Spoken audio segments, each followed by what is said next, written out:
Hey everybody, welcome back to Das Lab. What are we making today? We are making beef and pork burgers. Same recipe if you didn't have the beef. Homemade hamburgers today. Just something I made up. I actually got it written down. I'll probably post that in the thingy down there below. And pretty straightforward. 1 pound of pork, ground. 1 pound of beef, ground. Must have come from a cow with no legs. Ground beef, you know.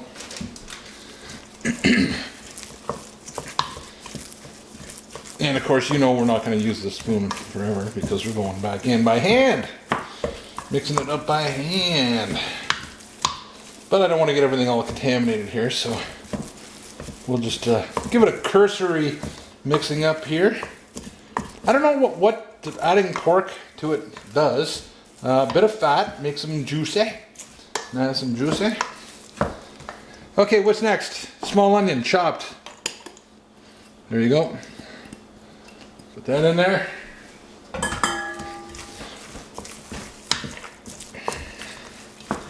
Down there, 2 eggs. What size? This size. Oval sized. We're not making a cake here. It's not like we're expecting something to rise or fall. So large eggs, extra large eggs, medium eggs. We just put a little bit of eggs in there. Helps bind it all up. Gets everything to bind together. When we do put the breadcrumbs in there. Normally, you know me, I wouldn't be using a recipe with measured quantities. We kind of go by feel. Sometimes you feel a little bit more garlicky, sometimes you feel a bit oniony. Now you see how that's getting quite wet. Okay, so we're going to be putting some dry ingredients in here and then some more wet ingredients. And then we'll be able to judge. Okay, what's next? 1/2 cup of bread crumbs. You can get all kinds of different breadcrumbs. I think these are just regular flavored bread crumbs. Might look like a lot, but you know what? We got a lot of liquid to put in there too. Let's just keep that in mind. Somehow or another, these got to be able to hold together. We're not going to be using, you know, with the flour or anything like that. We're going to be using these breadcrumbs to help keep this mess. Get back in there. Together. 1 tablespoon of soya sauce. Use your own favorite brand, whatever you want. I'm going to keep that one out for.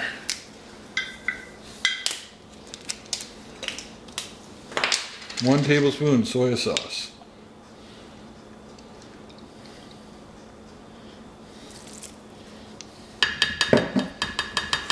One tablespoon of what's this here sauce. You always wondered how to pronounce that, didn't you? What's this here? Oh, great. Oh, that was amazing to get open. Whoop. Pretty sure I didn't ruin anything. Mmm. You can smell it. Has that got a pop cap? Oh yeah, it did. I could have used that. That's alright though. We don't mind. Mixy mixy. See how it's starting to dry up again? Not too dry, not too moist. Now some people would throw cheese in here too, and that's entirely up to you. Okay, where are we? 1/2 teaspoon of liquid smoke. Now this is the one that you got to be careful with because it says 1/2 of a TSP. Why so little? Because you know what? It's very, very strong. Liquid smoke is strong. I don't endorse any one of these particular products. They're all so strong tasting that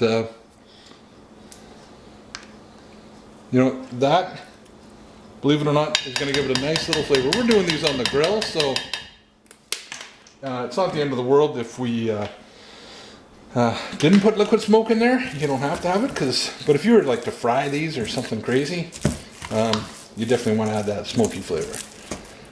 Hot sauce to taste. Got one of the crew here at the DAS Lab doesn't really like the hot sauce.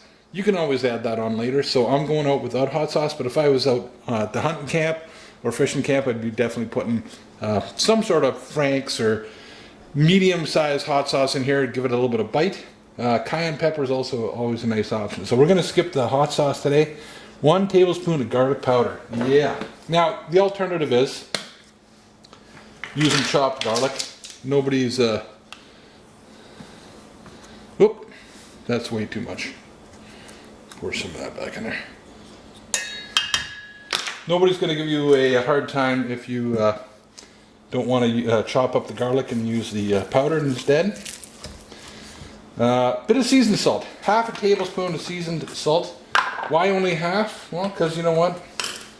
It's salty and we got to cut back on our sodium. So there's 1/2 tablespoon. I wish I had some sort of a scraper device.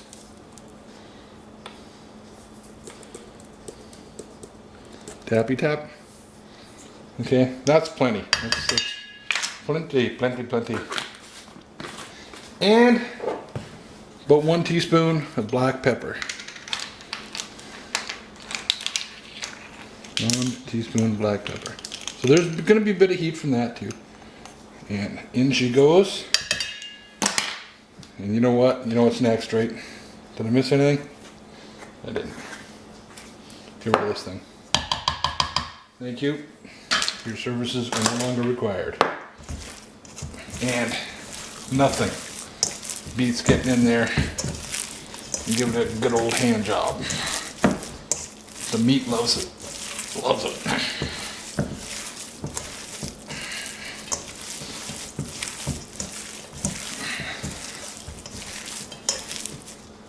Now, I'm not going to be barbecuing for about an hour. So this is a little bit ahead of time. I think as long as you keep it in the fridge, nothing bad's going to happen to it. Make sure your hands are clean. You don't want to be impregnating all the meat with the microbes that are caught up underneath your fingernails and whatnot. Okay, and all the onions are in there, and that's nice. And that's going to make a good bunch of burgers. I'm going to show you a couple tricks about how we get this on out of the pot and onto the grill when we go outside a little bit later. Okay, I'm going to set that right there. And that's it for now. Next time you see me, we're going to be outside. Okay, we're outside at the grill. It's all warmed up, cleaned off. And I'm going to show you 2 ways that I take this hamburger meat and apply it to the grill. The first one is get whatever size you want. This isn't about that. Okay, and I just smush it out and I kind of make it like that, and there's your burger.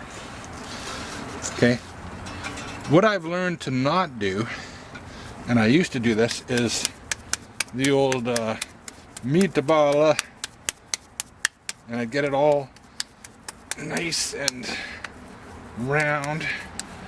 Okay, and watch what happens when look at the difference between these two when we cook it. That's nice and round. I'll give you that. Nice and round. We'll see what happens to that one. Keep an eye on that one. I prefer the method. Get a nice handful. Squish it in. And you know, you push a little bit extra in the center and on the grill.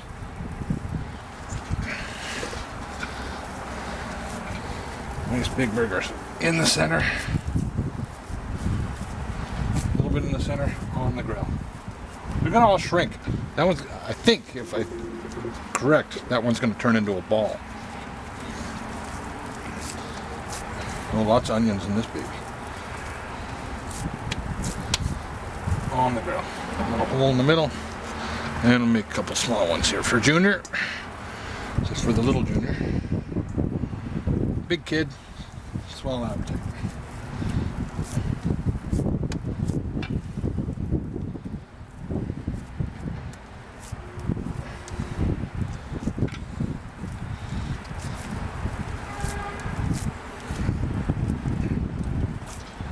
Okay, hotter over here. The thicker, bigger ones go over there. A little thinner over here. Smaller ones on this side. Keep it with you so that you can do this. Okay, how are we doing? Okay, it's not balling up like I thought it would. I've had trouble in the past where they would shrink and then get all ball-like. And nice thing about these burgers is they're not falling through the grill. Okay, now you're gonna want to cook these well done. Your own preference. You could cook them medium well or whatever you want. We've had our hands in there. We've got all kinds of ingredients. I want that cooked all the way through. Don't worry. When they're finished, they're going to still be nice and moist. Okay, we've got a lot of extra liquid in there, and it's all locked in with the egg and the breadcrumbs and that. So cook it well, eat well, be healthy. So I'll come back when we're going to flip these.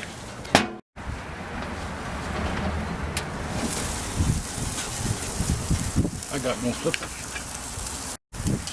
Okay, gang. I'm flipping them.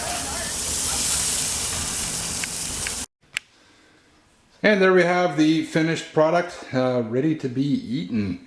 So, you know, burgers. Enjoy. Remember, keep it real. Be safe. Always be clean.